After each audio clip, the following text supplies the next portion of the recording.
نحمده ونصلی علی رسولہ الکریم۔ بس بھئی اللہ رب العزت کا احسان ہے، کرم ہے اس مالک لم یزل کا، جس نے مجھے اور آپ کو با جماعت نماز پڑھنے کی توفیق عطا فرمائی۔ اللہ رب العزت کی ذات وہ ذات ہے جس نے اس کائنات کو اتنا خوبصورت بنایا کہ جس کا ہم شکر ادا کریں تو کر نہیں سکتے۔ اللہ رب العزت کی ذات وہ ذات ہے جس نے انسان کی تخلیق اتنی خوبصورتی پر کی ہے کہ اگر انسان اپنی خوبصورتی میں عیب ڈھونڈنا چاہے تو ڈھونڈ نہیں سکتا۔ اللہ رب العزت نے آسمان کو اتنا خوبصورت ستاروں کے ساتھ چمکایا ہے کہ دیکھ کر سبحان اللہ زبان سے اس لیے نکلتا ہے کہ اس کی خوبصورتی نرالی ہے۔ زمین کو اللہ نے پانی پر اس طرح بچھایا ہے کہ اگر ہم اس پر تہ پر غور کرنا شروع کر دیں تو ہماری عقل کی اینڈ ہو سکتا ہے، لیکن اللہ کی تعریف میں کمی نہیں آ سکتی۔ اللہ رب العزت کی تعریف ہی تعریف خیالوں میں، دماغوں میں، سوچوں میں آتی جائے گی کہ اللہ کتنے بڑے ہیں۔ جس نے انسان کو پیدا کیا، اللہ رب العزت نے انسان کو پیدا کرنے کے لیے جو نظام قدرت بنایا، ہم اگر اس پر غور کریں تو ہمیں رب کی عطا کردہ نعمتوں کا شکر ادا کرنے کی توفیق ملتی ہے۔ اللہ نے انسان کو پیدا کیا، والد کی پیٹھ سے ماں کے یعنی پیٹ میں آئے، اور پھر اللہ نے اس انسان کو ماں کے پیٹ میں تخلیق کیا۔ وہ بچہ ماں کے پیٹ میں 9 ماہ تک رہا۔ اس کی خوراک کے انتظام کرنے والی ذات اللہ کی ہے۔ جہاں نہ والد کا بس چلتا تھا، نہ ماں کی کوشش ہوتی تھی کہ اسے خوراک دے سکے، اسے کھانا کھلا سکے، اس کے اعضاء کو دھو سکے، اس کا خیال کر سکے، نہ ماں کی کوشش وہاں تک جا سکتی تھی، نہ والد کے خیالوں کی توانائیاں وہاں تک جا سکتی تھی۔ یہ جب ہم بالکل اسباب کے دائرے میں دیکھا جائے کہ اس قابل نہیں تھے، لیکن اس کے باوجود ایک ذات ایسی تھی جو ماں کے پیٹ میں اس بچے کی خوراک کا انتظام کرتی تھی۔ پھر اس بچے کے اعضاء کو تخلیق کیا، دماغ، سر، پاؤں، ہاتھ، ناک، کان، بازو، پاؤں، ہر چیز اللہ نے بنائی۔ اگر انسان کی تخلیق پر ہم غور کرنا شروع کر دیں، کوئی انسان دنیا میں ایسا نہیں ہے جو یہ کہہ سکے کہ میرے رب نے میری تخلیق ٹھیک نہیں کی۔ وہ اس بات پر آئے گا کہ میرے اللہ نے مجھے خوبصورت بنایا ہے۔ اگر اللہ اس سر کو اٹھا کر کندھے پر رکھ دیتے ہم کیا کر سکتے تھے؟ لیکن اس سر کو اٹھا کر اللہ نے ہماری آنکھوں سے اونچا، ہماری پیشانی سے اونچا اس کو رکھا، اور پھر اس کو پھر خالی ہی نہیں رکھا، بلکہ اللہ نے اس سر کو خوبصورت بنانے کے لیے وہ بال عطا کیے۔ اگر ہم اس سر کو کاٹ کر کوشش کریں بالوں کی جڑیں ڈھونڈنے کی، وہ ڈھونڈ نہیں سکتے۔ اب یہ بال کہاں سے آتے ہیں، کیسے آتے ہیں، یہ اللہ کی ذات جانتی ہے۔ یہ بالوں کو تخلیق کرنے والی ذات کسی کو خوبصورت بال دیے، کسی کو گنگریلے بال دیے، کسی کو چھوٹے دیے، کسی کو کمزور دیے۔ یہ اللہ نے انسان کے حساب سے اس کی تخلیق کے ساتھ ان کے بالوں کا انتظام کیا۔ پھر دماغ، اس سر کے اندر ایک دماغ کو رکھا۔ اگر ہم اس پر غور کرنا چاہیں، سر کو کاٹیں اور دماغ کے اندر ہم ڈھونڈیں کہ جو الفاظ ہم بول رہے ہیں، جو خیالات ہمارے سوچ رہے ہیں، جو دماغ ہمارا تخلیق کر رہا ہے، جو نقشہ ہمارے سامنے پیش کر رہا ہے، جو حساب اور کتاب کو ہم سوچ رہے ہیں، جو ساری چیزیں دنیا کی خوبصورتی زینت ہمارے سامنے رکھ رہا ہے، دنیا کا نظام ہمارے سامنے رکھ رہا ہے، سلطنت کا نظام ہو یا دنیا کے اندر کسی اور طرح کا نظام ہو، گھر کے مسائل ہوں، باہر کے مسائل ہوں، سب اس دماغ پر سوچے جاتے ہیں۔ اگر اس دماغ کو ہم غور سے پکڑ کے اس کی نسوں کو دیکھنا چاہیے، وہ خیالات کی بلندی والے الفاظ ہم ڈھونڈ نہیں سکتے۔ ان کے اندر طاقت عطا کرنے والا، خیالات میں ان چیزوں کو پیدا کرنے والی ذات جو ہے وہ صرف اللہ کی ہے۔ پھر ہم اس کے ساتھ ساتھ اپنی آنکھوں پر غور کر لیں۔ آنکھ پر جب ہم غور کریں گے، اس کے اندر ہزاروں طرح کی نعمتیں اللہ نے رکھی ہیں۔ اگر اس کی روشنی کو اللہ کم کر دے تو ہم مجبور ہیں کہ ہم اس نعمت سے محروم ہوتے ہوئے ہم انتظامات دنیا کے دائرے میں اسباب میں بہت کر رہے ہیں، لیکن جو اللہ کی عطا کردہ نعمت ہے اس طرح کی کوئی چیز ہم پیدا نہیں کر سکتے۔ پھر اس آنکھ کی اگر روشنی اللہ چھین لے، آنکھیں بند بھی ہوں، آنکھیں چل بھی رہی ہوں، آنکھیں گھوم بھی رہی ہوں، اس کے باوجود اگر اللہ اس میں سے روشنی کو لے لے تو ان آنکھوں پہ ہم غور کر لیں کہ پھر اس کی قدرت پہ کامل قدرت پہ یقین کیجئے، پھر اس کی تعریف کرنے کو دل چاہتا ہے کہ جن کے ہاں آنکھیں نہیں ہیں ان سے پھر ان کی قدر پوچھ لیجئے۔ پھر اللہ نے اس آنکھ کو بھی اتنا خوبصورت بنایا کہ میرا بندہ اس پہ بھی عیب نہ نکال سکے۔ ہمیشہ ایسا ہوتا ہے ایک چیز اگر وائٹ ہی وائٹ سفید نظر آ جائے تو ایک نہ ایک دن آدمی سوچتا ہے، لیکن اللہ نے اس سفیدی کے اندر ایک تل کی طرح ایک کالی ڈیلی کو رکھ کر مجھے اور آپ کو جو نعمت عطا کی ہے، پھر اس کے اندر نور کو بسا کر اپنی تعریف بیان کرنے پر ہمیں مجبور کیا ہے کہ میرے اللہ کی تعریف یہ ہے کہ وہ اس ڈیلی کے اندر نور کی کرنیں رکھ کر مجھے اور آپ کو یہ جہاں دکھا رہا ہے، اسے ہی اللہ کہتے ہیں۔ پھر اگر ہم اس اللہ کی ذات کو اس طرح بھی دیکھنا چاہیں کہ کان دیکھنے میں کچھ نظر نہیں آتا، کانوں کے اندر پردے ہیں کچھ نظر نہیں آتا، بلکہ دنیا کا نظام یہ ہے کہ دنیا والے کہتے ہیں کہ اگر پردے میں کچھ لگ جائے تو سماعت ختم ہو جاتی ہے، اگر پردے کے اندر کوئی عیب آ جائے تو سماعت میں فرق آ جاتا ہے۔ لیکن غور کریں ذرا کہ اللہ بعض انسانوں کی آواز جنہیں بلند سننے کو ملتا ہے وہ بلند سنتے ہیں، آواز سنتے ہیں، اونچا سنتے ہیں، اللہ ان سے وہ چیزیں نہیں چھینتا، وہ پردے نہیں پھاڑتا، لیکن اس کی سماعت میں کمی کر دے تو وہ اس چیز سے، اس نعمت سے کتنے محروم ہو کر سوچتے ہیں یا اللہ اگر ہمیں بھی صحیح سن رہا ہوتا، ہم لوگوں کی ذرا باتوں کو سن کر اپنے مسائل کو حل کرتے، لیکن میرے سامنے لوگ بیٹھ کر میرے ہی خلاف اگر گفتگو کرے تو مجھے علم نہیں ہوتا۔ کان موجود ہے لیکن اس کے اندر سے سماعت کو چھیننے والی ذات اللہ کی ہے۔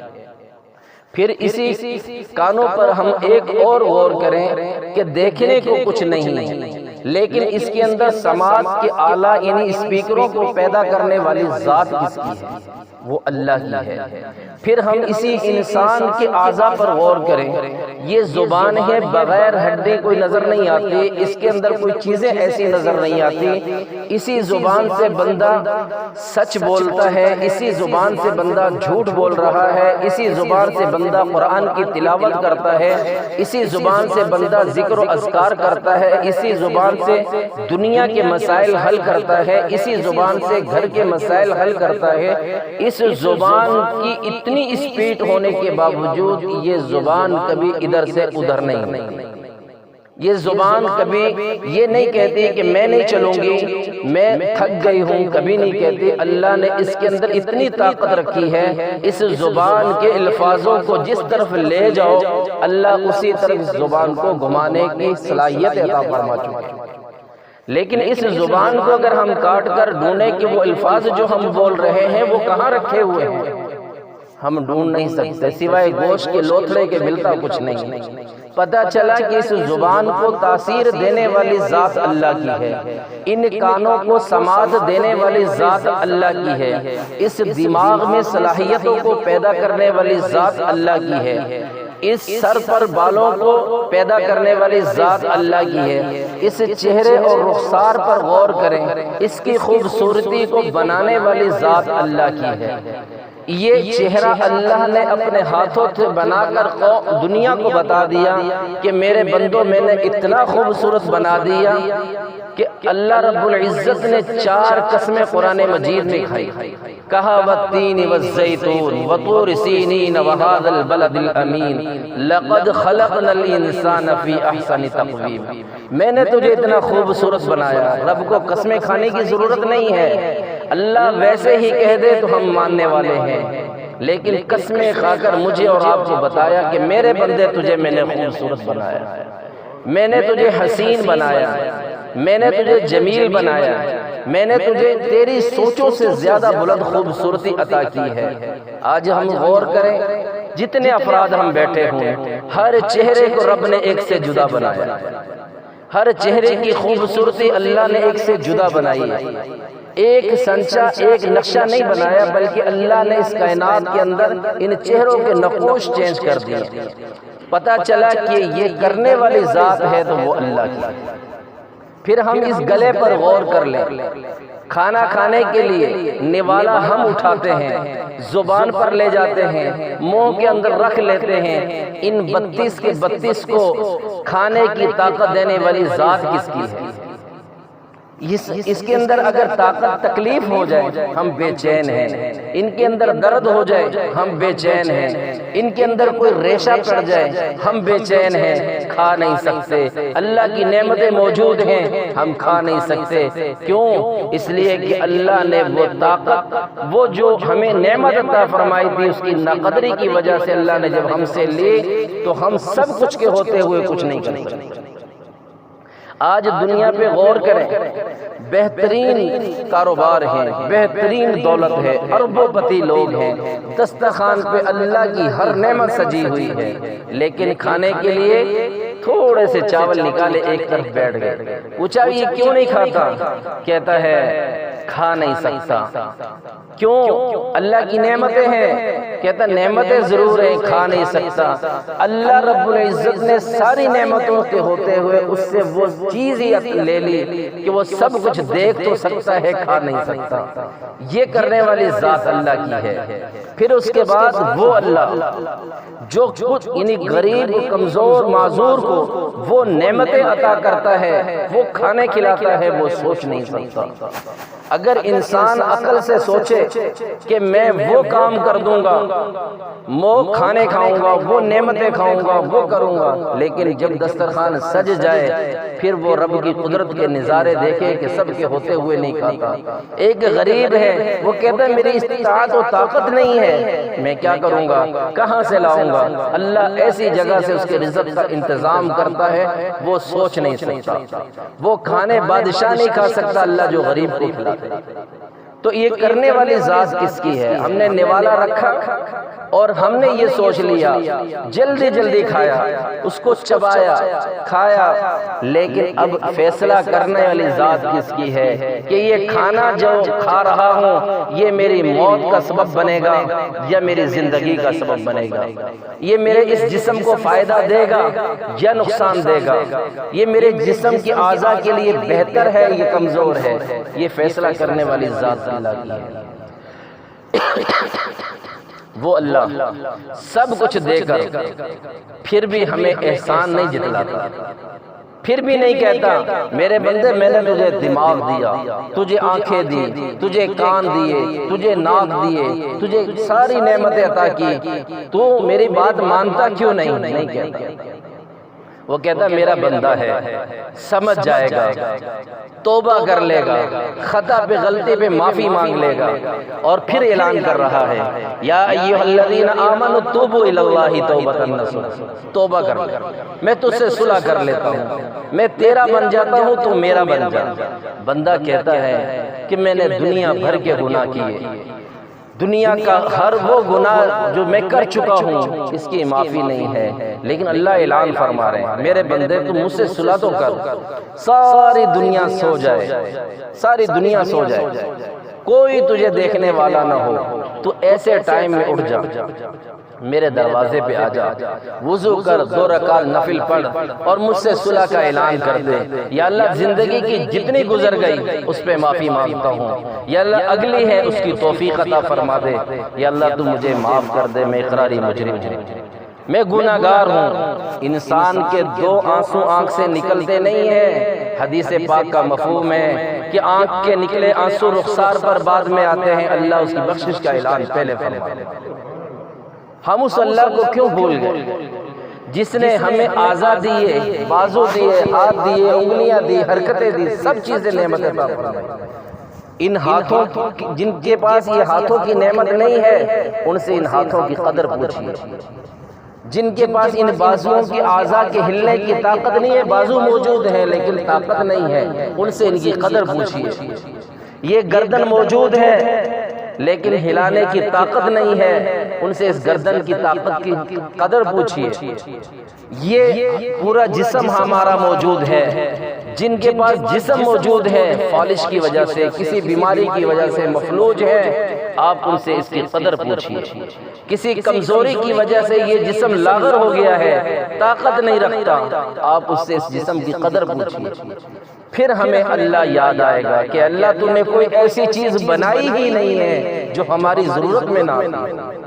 تو نے تو اتنا خوبصورت آسمان کو چمکا کر بتا دیا کہ میرے بندو ذرا میری تعریف اور میری ثنا پہ غور تو کرو، میں تو وہ رب ہوں جس نے اتنے بڑے آسمان کو ستون بھی نہیں دیا اور اس کی خوبصورتیاں بھی عطا کی ہیں، اور اس سے کبھی چاند نکال کر تمہیں روشنیاں دے رہا ہوں، کبھی سورج نکال کر تمہاری ضرورتوں دھوپ عطا کر رہا ہوں، کبھی ستارے نکال کر تم اس کی خوبصورتی کو برقرار رکھ رہا ہوں، کبھی بارش برسا کر تمہاری ضرورتوں کو پورا کر رہا ہوں۔ کبھی ہم غور تو کریں اس رب کی تعریف و ثنا پر، وہ اللہ جس نے سب نعمت عطا کی، آخر میں کیا کہنے لگا؟ یا ایھا الانسان ما غرک بربک الکریم، اے انسان بتا تو صحیح تجھے تیرے کریم رب سے دور کس چیز نے کیا، وہ بتا دے۔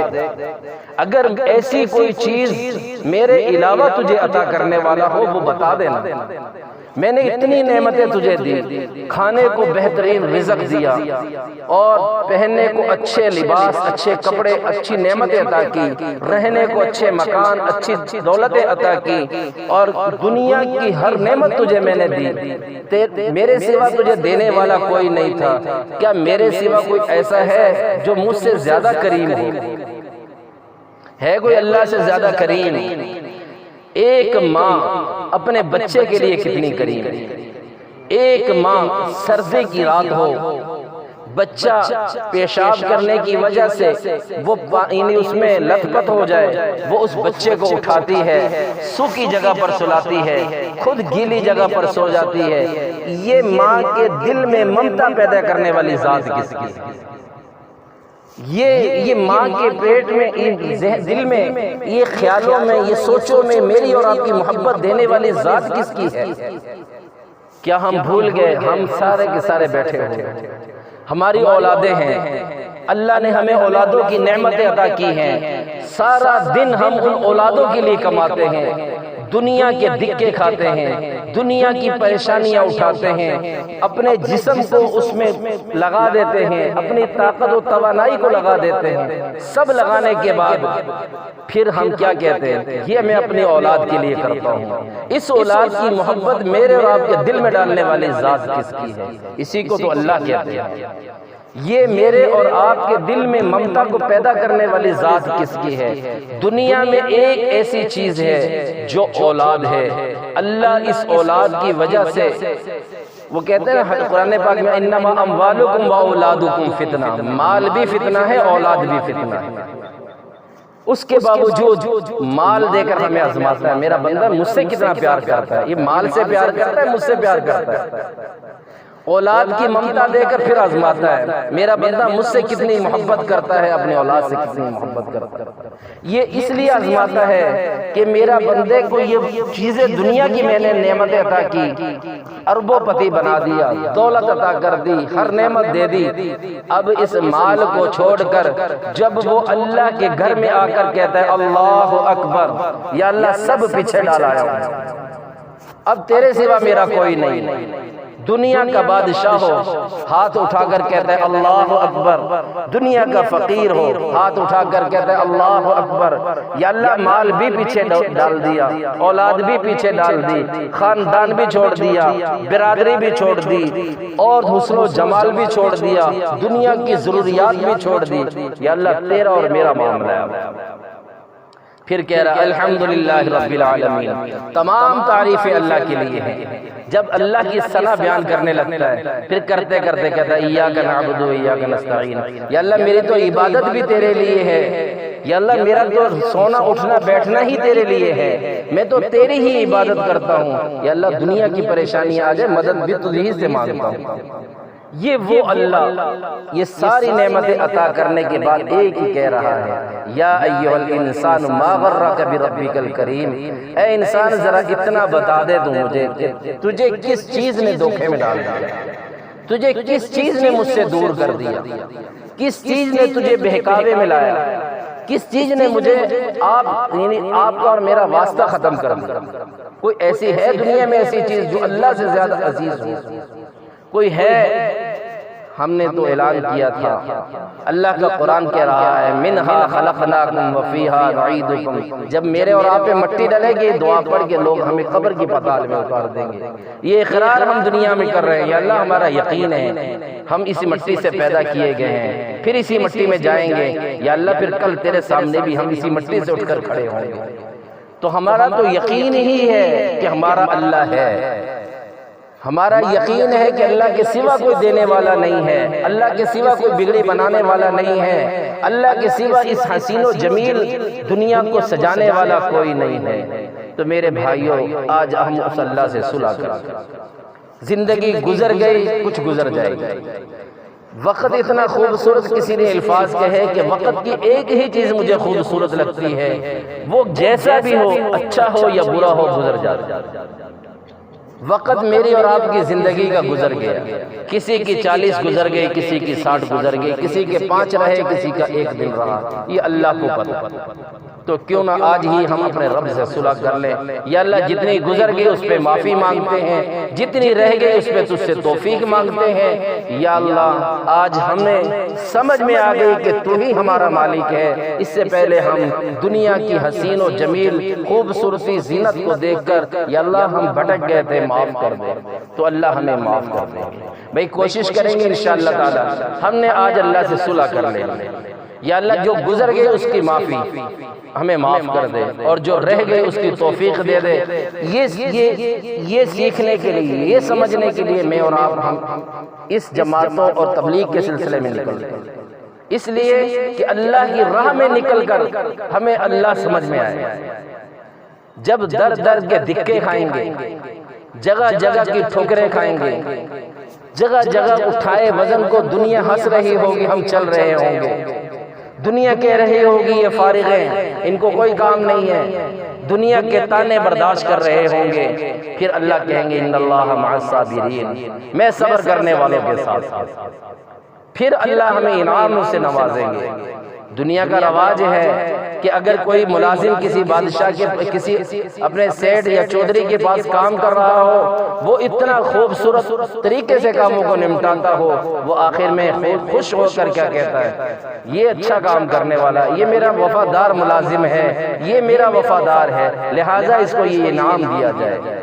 جب ہم اپنے رب سے صلح کے لیے نکلیں گے، تکلیفوں کو برداشت کریں گے اور اپنے بزرگوں کی ترتیب پر چلیں گے اور راتوں کو اٹھ کر اپنے اللہ سے مانگیں گے، پھر اللہ بھی کہیں گے یہ میرا بندہ ہے، یہ میرا بندہ ہے جس نے مجھ سے صلح کر لی ہے۔ فرشتوں تم بھی لکھ لو اس نے مجھ سے صلح کر لی ہے، زمین والوں تم بھی لکھ لو اس نے مجھ سے صلح کر لی ہے، کائنات کی مخلوق تم بھی نوٹ کر لو کہ اس نے مجھ سے صلح کر لی ہے۔ میں اور آپ تو نہیں دیکھ رہے ہیں، اللہ اعلان کر رہے ہیں اس بندے نے مجھ سے صلح کر لی۔